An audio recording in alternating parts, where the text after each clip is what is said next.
Deputado Ronaldo Nogueira, bom dia, satisfação em tê-lo aqui para a gente falar, inclusive, de uma proposição que o senhor está fazendo de que autoridades brasileiras não tenham ativos em ilhas fiscais, paraísos fiscais ou até mesmo no exterior. Bom dia. Bom dia, Verde. Bom dia aos ouvintes. Sempre é um privilégio conversar contigo e, através da emissora, conversar com toda a região, abrangendo o Vale do Botucaraí, a zona da produção, o Alto Jacuí. Então, é um privilégio, esse momento, poder falar contigo. Observando agora nos últimos dias, a gente notou que a imprensa internacional e nacional mesmo noticiou que ativos do ditador Nicolás Maduro seria repatriado para a Venezuela. Ativos que se encontram em contas em paraísos fiscais no exterior. Para você ter uma ideia, só em ouro, na Suíça tem mais de 5 milhões de dólares. E se você somar todos os ativos entre patrimônio e também ativos financeiros, ultrapassa aí a casa de 70 bilhões de dólares. Só nos Estados Unidos são mais de 700 milhões de dólares. Então, esse é um método que geralmente ditadores e autoridades corruptas em diversas partes do mundo utilizam desse artifício. Comete o ilícito no seu país de origem e o dinheiro, patrimônio que é fruto desse ilícito, eles aplicam nesses paraísos fiscais. E, para a tristeza nossa, nós temos notícia aí de, inclusive, autoridades brasileiras, Paulo Maluf, Sérgio Cabral, o ex-juiz, o Lalau, o ex-juiz Nicolau, que era da Justiça do Trabalho, e assim Ele tantos. teve um codinome, né, Lalau, porque roubou tanto do Ministério É do isso Trabalho. mesmo. Mas todos esses utilizam do mesmo método, o caminho é o mesmo, contas bancárias no exterior para esconder esse dinheiro. Esse projeto de lei da nossa autoria tem o objetivo de fortalecer a transparência e proibir isso. Ele vai atingir autoridades do Executivo, presidente da República, vice-presidente, os ministros de Estado, governador, vice-governador, secretários de Estado, diretores e presidentes de autarquias, prefeito, vice-prefeito, vereadores, secretários municipais. No âmbito do legislativo, senadores, deputados federais, deputados estaduais, vereadores, e no âmbito do judiciário, ministros e desembargadores de todas as esferas do poder judiciário. Também atinge os membros do Ministério Público e diretores, os dirigentes das agências reguladoras. Então, todas as pessoas que exercem uma investidura de uma função pública, durante o exercício do seu mandato, eles são proibidos de abrir conta no exterior. E quando forem assumir o mandato, eles precisam noticiar à Justiça a existência de conta no exterior e qual é o patrimônio que eles têm no exterior. E fica impedido, durante o período do exercício do mandato, aumentar esse patrimônio que, porventura, tenha no exterior. E, se não tem, é proibido de abrir conta no exterior. Todo o dinheiro ganho, ele precisa ser aplicado aqui no Brasil, nos bancos nacionais, com o devido registro à Receita Federal.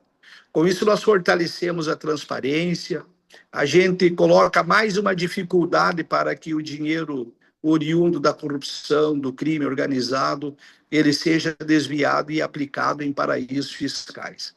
Sinceramente, Verde, eu não sei como é que uma pessoa dessa tem consciência, sabendo que o seu povo, está passando fome, passando miséria, como é o caso da grande maioria dos venezuelanos, e um camarada desses, ele era caminhoneiro na Venezuela. Ele era caminhoneiro na Venezuela. E ter aplicado em ativos no exterior mais de 70 bilhões de dólares. Isso é uma fortuna imensurável.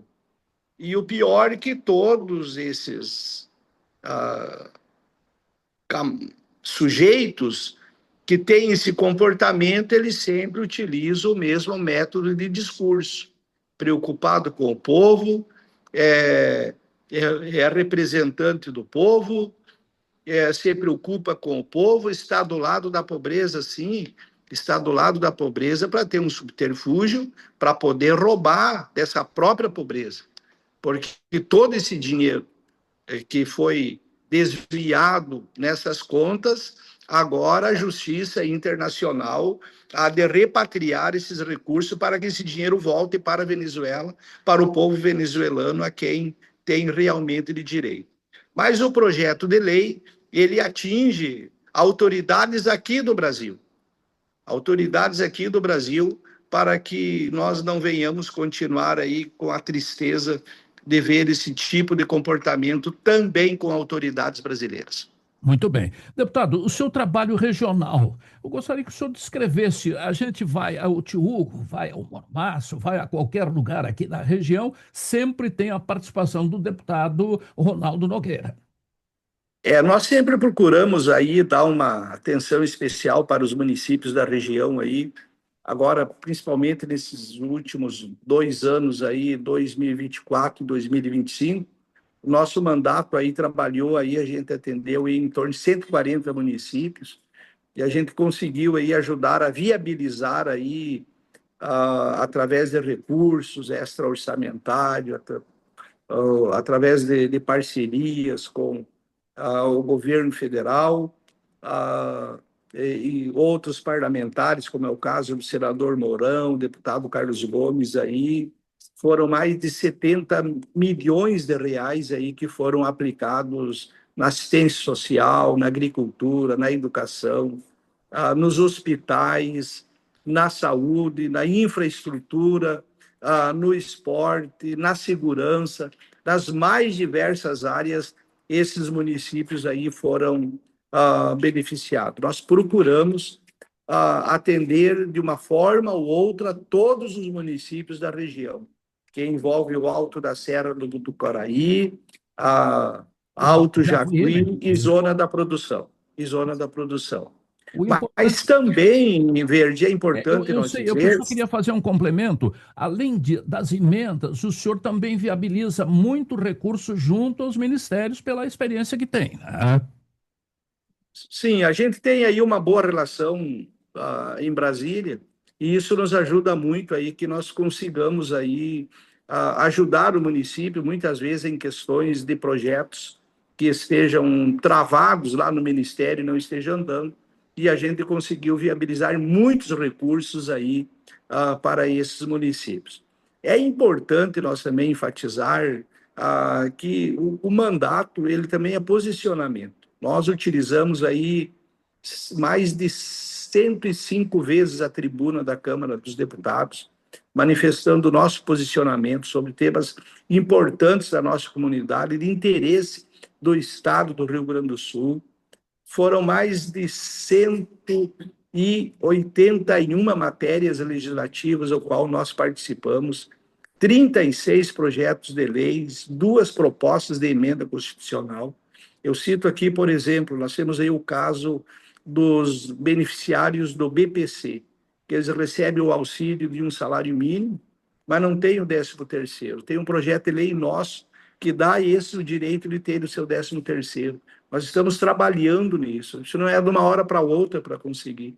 Você precisa convencer o governo da importância de um projeto desse, porque o governo, a princípio, ele é contra, porque isso incide em despesa.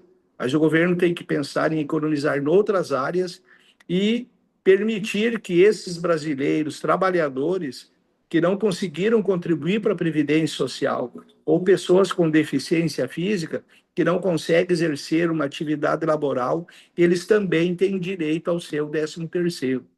Tem uma outra questão que nós estamos trabalhando muito forte, Verde, é com relação aos aposentados. O reajuste das aposentadorias é menor do que os índices que são concedidos ao reajuste do salário mínimo. Agora mesmo, o reajuste do salário mínimo foi o dobro do valor do reajuste concedido para as aposentadorias. Nós estamos trabalhando, tem um projeto de lei da nossa autoria, que garante aos beneficiários da Previdência Social um reajuste equivalente aos índices igual ao salário mínimo. Se tu não fala com um aposentado no Brasil que diga assim, olha, há 10, 15 anos, quando eu me aposentei, a minha aposentadoria equivalia a 3 salários mínimos. Aí hoje tu vai falar com ele, o valor da aposentadoria equivale a apenas um salário e meio. Então não pode continuar esse desgaste nos valores referente às aposentadorias. Obrigado, viu, deputado? Um abraço ao senhor. Continue trabalhando, conte com a rádio aqui. Sempre que o senhor tiver assuntos que interessem a região do Alto do Jacuí, Planalto Médio e o Alto da Serra do Botucaraí, nós estamos aí. E porque o senhor é um homem laborioso, o CAGED apresenta grandes números no momento, e isso é bom para o Brasil. E nós temos agora esse compromisso de qualificar a mão de obra, né? É isso mesmo. O alto índice de empregabilidade hoje que nós temos no Brasil, isso é resultado da modernização trabalhista, que foi fundamental para dar segurança jurídica nas relações do trabalho. O ambiente do negócio ficou mais favorável e hoje nós colhemos o fruto daquilo que foi feito lá em 2016, 2017. E eu aproveito aqui a Verde para dizer que a reforma trabalhista não tem nada a ver com a reforma da Previdência. Eu não Faz fiz confusão, reforma da né? Previdência. As pessoas confundem. Eu fui contra, eu não tenho nada a ver com a reforma da Previdência de 2019.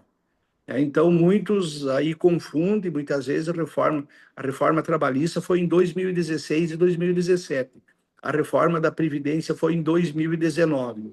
As pessoas. Eu fui ministro do Trabalho, eu não fui ministro da Previdência.